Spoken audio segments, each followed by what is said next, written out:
Pulau Rote adalah pulau kecil dan eksotis yang terletak di wilayah Kabupaten Rotendao, Provinsi Nusa Tenggara Timur. Pulau di ujung selatan Indonesia ini memiliki pesona alam yang indah. Hutan, gunung, sawah, dan lautan menggambarkan kekayaan alam yang melekat pada pulau seluas 97.800 hektar ini. Pelabuhan Baah di Kecamatan Lobalain ini menjadi salah satu pintu gerbang keluar masuknya penduduk Pulau Rote, bahkan menjadi akses jalur perdagangan maupun wisata. Sebagai pusat kota Kabupaten Rotendao, keberadaan Baah tentu sangat penting. Karenanya, pembangunan infrastruktur di sini terus dikembangkan. Selain Lobalain, Kabupaten Rotendao memiliki 7 kecamatan lainnya. Namun pembangunan infrastruktur di sejumlah kecamatan masih jauh. Salah satunya adalah Kecamatan Pantai Baru. Pantai Baru memiliki 11 desa yang rata-rata kehidupan masyarakatnya masih terbilang sederhana. Seperti di Desa Batulilo yang dihuni oleh 732 jiwa. Pemandangan seperti ini sudah tak asing lagi bagi warga Desa Batulilo. Setiap pagi dan sore, warga di sini biasa mandi dan mencuci di sungai. Sungai Batulilok ini adalah satu-satunya sungai yang mengaliri desa ini dan aliran airnya dimanfaatkan oleh warga untuk mencuci maupun mandi. Nah, Mama kalau misalkan kemarau di sini airnya bening ya? Dipakai buat mandi. Iya. Mandi. Karena air bening. Nah, kalau musim hujan airnya kotor. Kotor. Tetap mandi tidak? Tidak mandi. Tidak mandi. Iya. Sampai berapa hari tidak mandi? 3 hari.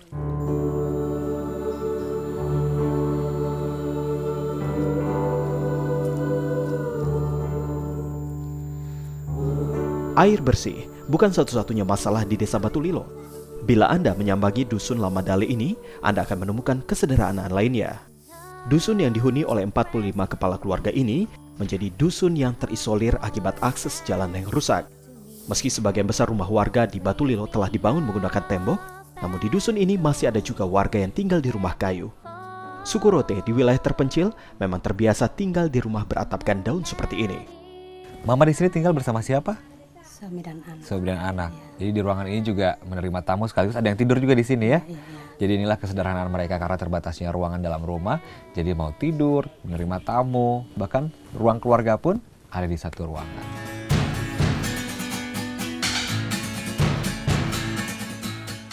Kayu bakar menjadi andalan warga untuk memasak. Mereka tak terbiasa menggunakan kompor gas LPG. Jangankan gas LPG, minyak tanah pun enggan mereka gunakan. Hal ini dilakukan karena alasan biaya, mengingat daya beli masyarakat yang rendah akibat keterbatasan ekonomi. Penduduk Desa Batulilo mayoritas menjadi petani, sebagian lagi adalah peternak. Ya, banyaknya hamparan padang rumput di desa ini dimanfaatkan oleh warga untuk beternak. Hewan-hewan ternak di desa ini dibiarkan hidup liar tanpa kandang seperti peternakan pada umumnya. Yang perlu dilakukan adalah membangun pagar pembatas di setiap perlintasan ruas jalan desa. Ini adalah salah satu contoh kearifan lokal warga di desa ini. Tinggal di desa terpencil menjadi tantangan tersendiri bagi warga Batulilo, terutama masalah kesehatan. Sejak tahun 2011, tak ada lagi fasilitas kesehatan yang memadai di desa ini. Pada tahun 2003 yang lalu, sebuah puskesmas pembantu dibangun. Sempat ada bidan yang ditugaskan di sini, namun ia dipindahkan ke puskesmas lain akibat kurangnya tenaga medis. Data terakhir ada kekurangan 28 tenaga medis, baik itu perawat dan juga yang namanya bidan. Pemerintah usulkan kepada pemerintah pusat sehingga ada bidan PTT.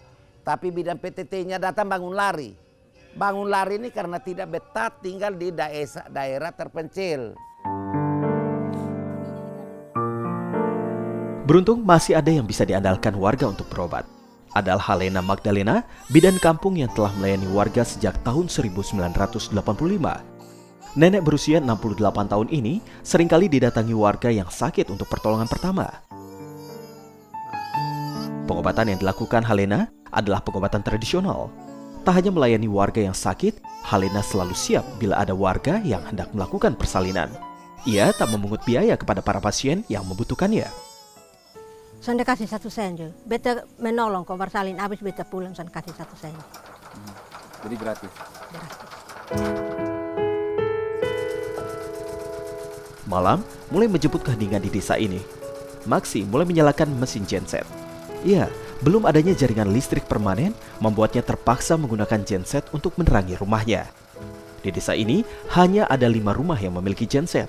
Namun, tak setiap hari mereka gunakan, mengingat harga bahan bakar solar yang mahal. Biasanya warga menyalakan genset untuk kebutuhan menonton televisi. Seperti inilah mereka menikmati hiburan.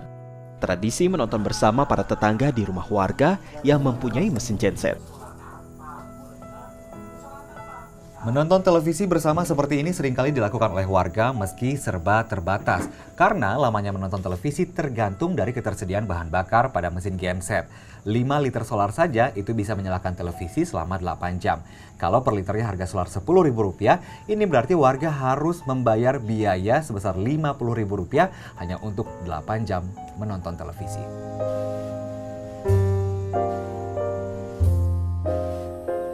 Sebenarnya, listrik sudah masuk ke desa ini tahun 2012 yang lalu.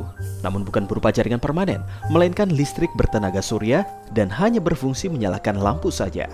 Mereka menyebutnya dengan sehen. Sehen yang mereka miliki merupakan bantuan pemerintah. Setiap rumah mendapatkan alat sehen dan 3 bola lampu khusus. Untuk dapat menikmati fasilitas ini, warga membayar biaya Rp35.000 setiap bulannya. Sementara apabila ada lampu yang rusak, dapat diperbaiki secara gratis dengan membawanya ke pusat kota.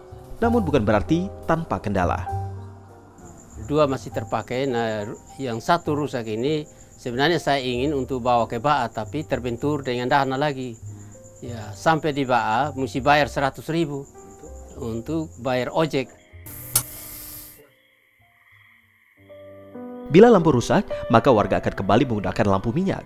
Sebenarnya Kabupaten Rotendao memiliki sebuah pembangkit listrik tenaga diesel dengan kapasitas melayani sekitar 10.000 kepala keluarga.